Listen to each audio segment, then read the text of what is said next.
Hello homies, welcome to my channel. तो अगर आपको मेरी वीडियोस पसंद आती है तो प्लीज मेरे चैनल को लाइक शेयर एंड सब्सक्राइब जरूर कीजिएगा और बेल आइकन को दबाना मत भूलिएगा, जिसकी वजह से आप तक हमारी वीडियो जल्द से जल्द पहुंचेगी और उसके बारे में आपको जल्द से जल्द पता चलेगा। तो बिना किसी देरी के हम अपने पार्ट को स्टार्ट करते हैं। तो इस पार्ट के स्टार्ट होते हैं हमें वो तीनों के तीनों दिखाए जाते हैं। वाइस कमांडर इनोक और उनके सामने साथ जो था वो एक बंदा था।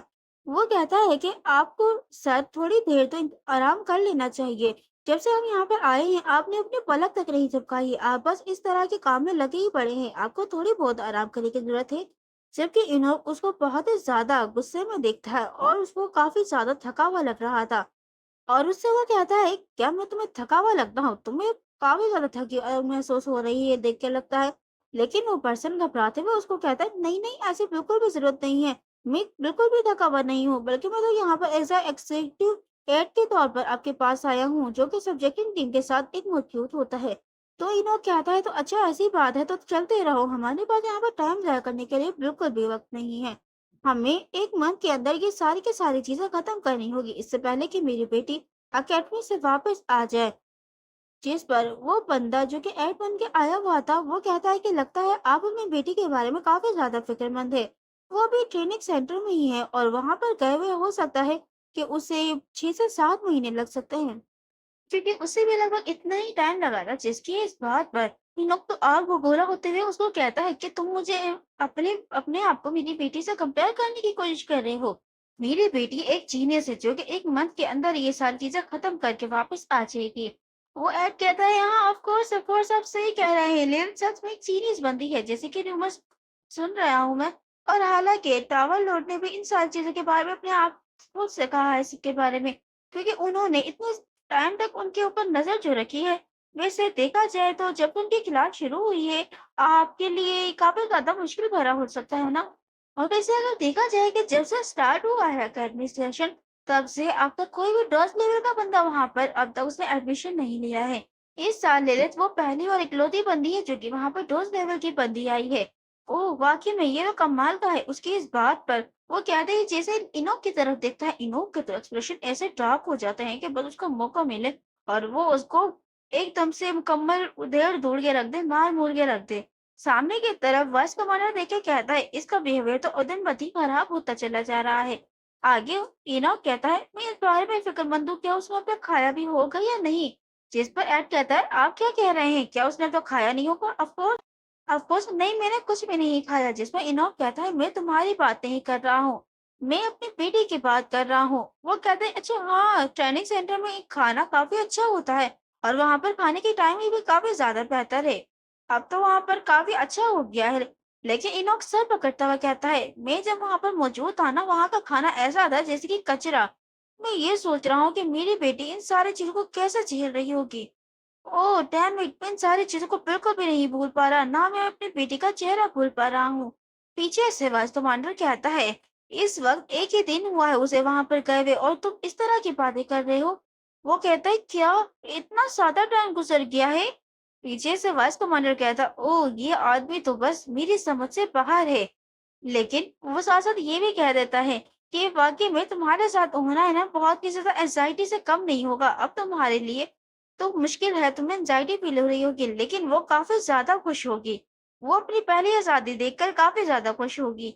वो कहता है, नहीं मैं इस बारे में फिक्रमंद हूँ कि वो शायद मेरे बारे में रो ना रही हो मुझे याद कर करके। अब इमेजिनेशन में भी सोच रही थी। वो कहता है, मैं तुमसे शर्त लगा सकता हूँ, वो अपनी पहली आजादी को बहुत अच्छे से एंजॉय कर रही होगी, क्योंकि उनके तुम्हारे जैसे फादर जो हैं। इस बात पर इनोक को तो इतना गुस्सा आ रहा था कि बस उसका बस ना चले कि वो उसको अच्छे से सबक सिखा दे। और गुस्से में कहता है, तुम्हारा क्या मतलब है इन सारी चीजों से? फिर एड कहता है, आपके अंदाज से ये लगता है कि आप अपनी बेटी से इतनी ज्यादा मोहब्बत करते हैं, इतनी इंटेंस मोहब्बत है आपको अपनी बेटी से। मैं तो इस बारे में फिक्रमंद हूँ कि आप उसकी शादी कैसे करेंगे। उसकी इस बात पर इनोक को तो और ज्यादा गुस्सा आने लगता है। वो कहता, तुम आके क्या कह रहे हो मुझसे? ये बात तो थोड़ी अजीब सी है कि भाई लड़की है उसकी शादी तो होगी। लेकिन इस बात पर भी इनोक पहले काफी देर तक तो खामोश होता है, पीछे उसके दोनों के दोनों साथी। हालांकि वाइस कमांडर जो था वो तो उसकी सारी हालात जज्बात वगैरह सारी चीजों को अच्छे से समझता था। लेकिन जो उनके साथ जो एंड आया हुआ था एग्जीक्यूशन का, वो तो देख देख कर उसको हैरान उसके अंदाज हो गया।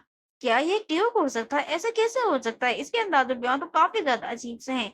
आगे इनाम कहता है, वैसे सोचने पे आई काफ़ी ज़्यादा परेशानी भरा चीज़ है।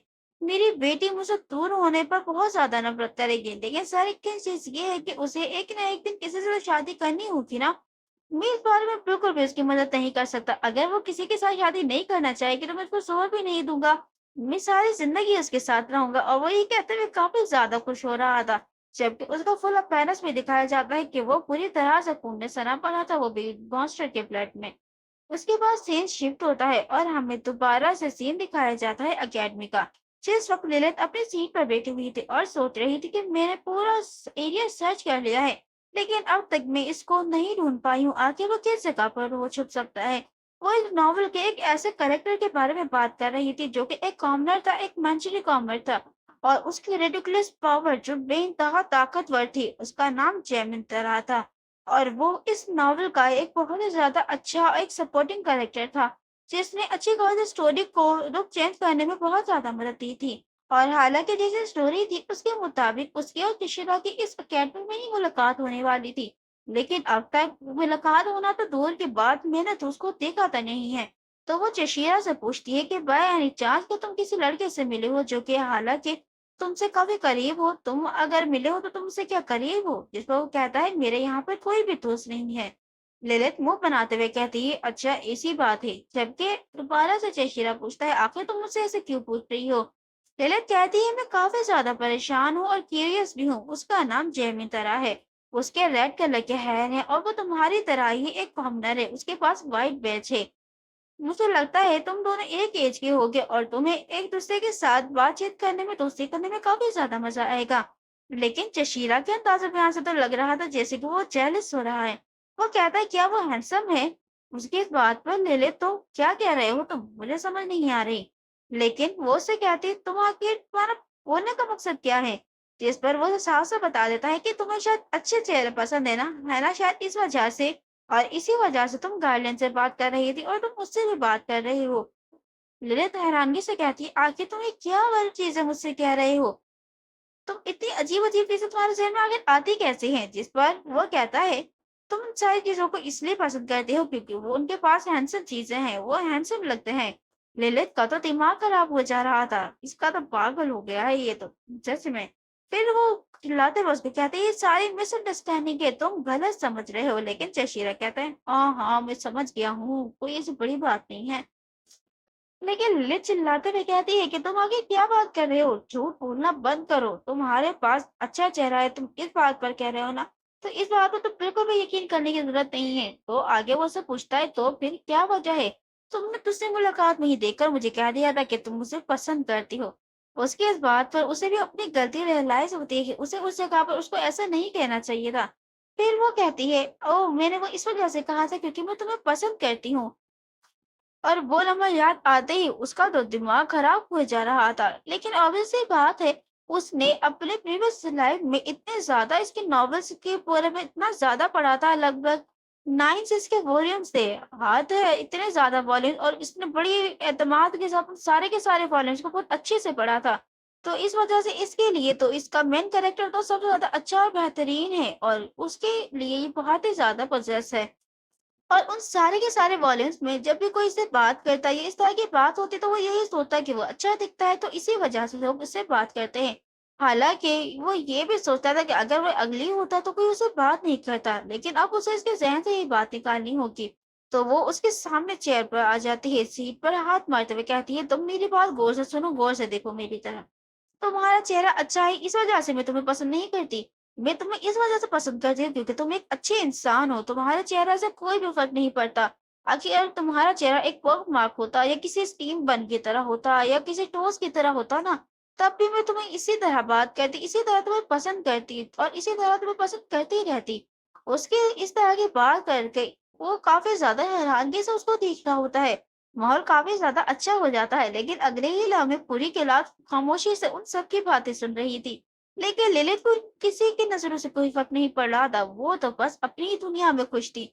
और कहती है कि अब तुम समझ आया मैं कितनी ज्यादा सिंसियर हूँ। वो कहता है कि हाँ हाँ ठीक है। वैसे आखिर उस लड़के का क्या नाम है? लिलित फिर से बताती है, उस लड़के का नाम जेमिन तरह है। वो कहता है अच्छा ठीक है, मैं पूरी अकेडमी में जहाँ पे भी मौका मिला ना मैं उसे ढूंढूंगा। हालांकि मैं अपनी ट्रेनिंग ग्राउंड के प्रैक्टिस ग्राउंड में भी उसको ढूंढूंगा। लेकिन काफी ज्यादा खुश होती है और कहती है वाह बहुत अच्छी बात है, मैं बहुत ज्यादा खुश हूँ। लेकिन तुम्हें कोई भी गलत आइडिया लेने की जरूरत नहीं है। जशीरा खामोशी से उसकी तरफ देखता है। लेकिन आगे कहती है मैंने बस इतना सा सुना था कि वो इस जगह पर काफी ज्यादा स्ट्रगलिंग कर रहा है थ्योरी क्लासेस के तौर पर। लेकिन वो एक बहुत ही ज़्यादा अच्छा और स्मार्ट पर्सन है और इस तरह की चीज़ों के में अगर तुम उसकी थोड़ी बहुत मदद करोगे क्योंकि तुम भी इन सारी चीज़ों में बहुत ही ज़्यादा अच्छी हो ना, जैसे कि मैजिक में फ़ॉर्मूलाज़ को अच्छे से याद करना या इस तरह की चीज़ें, तुम उसकी मदद कर दोगे तो उसकी काफ़ी ज़्यादा मदद हो जाएगी ना। और अपने ही मन में कहता है, वो इन सारी चीज़ों में अच्छा नहीं था लेकिन वो प्रैक्टिकल बॉडी आर्ट्स में इतना ज़्यादा अच्छा था कि वो उसमें शाइन करता था। तो अब बस अपने मन में कहती है अब बस तुम्हें उसको ढूंढना होगा और मेक श्योर करना होगा कि वो यहाँ से जल्द से जल्द ग्रेजुएट हो सके सेफली तौर पर। तो ये सीन शिफ्ट होता है और हमें पूरी एकेडमी का सीन दिखाया जाता है जिसमें तीन बच्चे, दो बच्चे एक बच्चे को बुरी तरह से मार पीट रहे थे। वो उसको चीख चिल्ला कर कहे जा रहे थे तुम कॉमरेड पास्टर कहीं कि तुम्हारी हिम्मत कैसे हुई, तुम मरना चाहते हो ना मेरे हाथ से। जबकि लेट भागी भी आदमी हे हीरो बनकर, तुम पागल हो चुके हो क्या? और वो आती ही उसको कहती क्या तुम ठीक हो, तुम खड़े हो सकते हो क्या?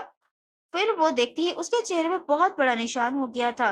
देखकर यूं लग रहा था शायद ये वही पर्सन है जो कि लिलित का रूममेट है क्योंकि हर रूम में एक कॉमनर बंदे को तो दिया गया है ना, शायद ये वही है। तो वो डायरेक्ट गुस्सा कहती है तुमने फिर से ये किया। वो सारे के सारे घबरा जाते हैं लिलित को देखकर। लिलित गुस्से में कहती है तुमने भी जेम्स को हिट किया ना।